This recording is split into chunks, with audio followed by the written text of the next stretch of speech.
অবৈধ সন্তান পিতৃ পরিচয় স্বীকৃতির দাবিতে নবজাতক কন্যা সন্তানকে বৃদ্ধ মালিকের বাড়ির সামনে রেখে গেলেন অসহায় মা।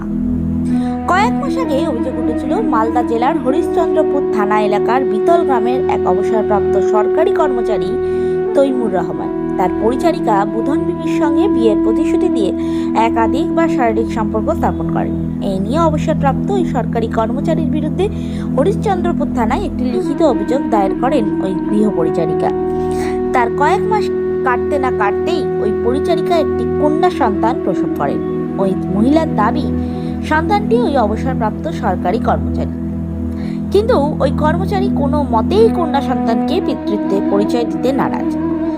বুধবার সকালে ওই অসহায় পরিচারিকা অবসরপ্রাপ্ত সরকারি কর্মচারীর বাড়ির সামনে তার নবজাতক কন্যা সন্তানটিকে ফেলে দিয়ে চলে যায়। আর এই ঘটনার সামনে আসতেই চাঞ্চল্য ছড়িয়েছে হরিশ্চন্দ্রপুর এলাকায়, হরিশ্চন্দ্রপুর থানা এলাকা জুড়ে। ঘটনায় খবর পেয়ে এলাকায় ছুটে আসে হরিশ্চন্দ্রপুর থানার পুলিশ।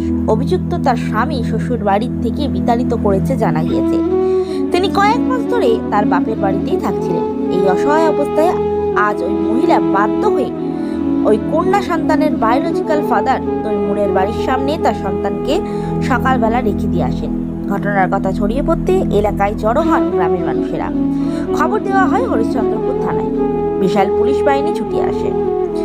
এরপর তারা ওই কন্যা সন্তানকে উদ্ধার করে হরিশ্চন্দ্রপুর গ্রামীণ হাসপাতালে ভর্তি করেছে বলে পুলিশ সূত্রে খবর। বর্তমানে অভিযুক্ত তৈমুর রহমান পলাতক বলে জানিয়ে গিয়েছেন।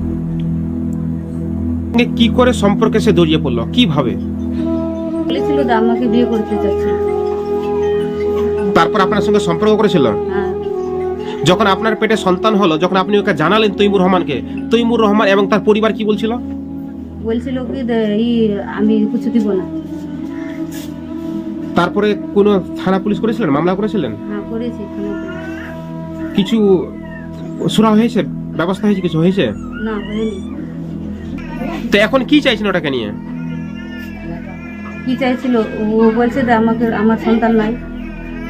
তো এখন আপনি কি চাইছেন? আমি এখনকার সিদ্ধান্ত চাচ্ছি। বলছে আপনার যে স্বামীর সঙ্গে যে সংসার করতেন, আপনি কি ওই শ্বশুর বাড়িতে থাকেন এখন? না থাকি না, বাবার বাড়িতে আছি। তো এখন আপনি যাবেন কোথায়? এখন কোথায় আশ্রয় নেবেন? কারণ তৈমুর রহমান আপনাকে গ্রহণ করছে না, আপনার স্বামী আপনাকে গ্রহণ করছে না। এখন আপনি যাবেন কোথায়? কি করবেন এখন আপনি? এখানে থাকবো। কি কাজ করো তুমি? হ্যাঁ? কি কাজ করে খাচ্ছ এখন? কিভাবে চলছে তোমার পেট? আমি জন দিয়ে খাচ্ছি। আর তোমার সন্তানটার বয়স কত ছিল? কোনটা? যেই সন্তানটাকে রেখে এসছো তৈমুরের বাড়িতে, ওর বয়স কত? 4 মহিনা হলো। কি সন্তান ছিল? পুত্র সন্তান না কন্যা সন্তান? মেয়ে আছে। তো তৈমুর রহমান কি এখন তোমাকে চাইছে যে তোমাকে বউ বলে গ্রহণ করবে? না, লিবে না আমাকে। তো এখন যদি তৈমুর রহমান তোমাকে গ্রহণ না করে, তাহলে তুমি কি করবে? তাহলে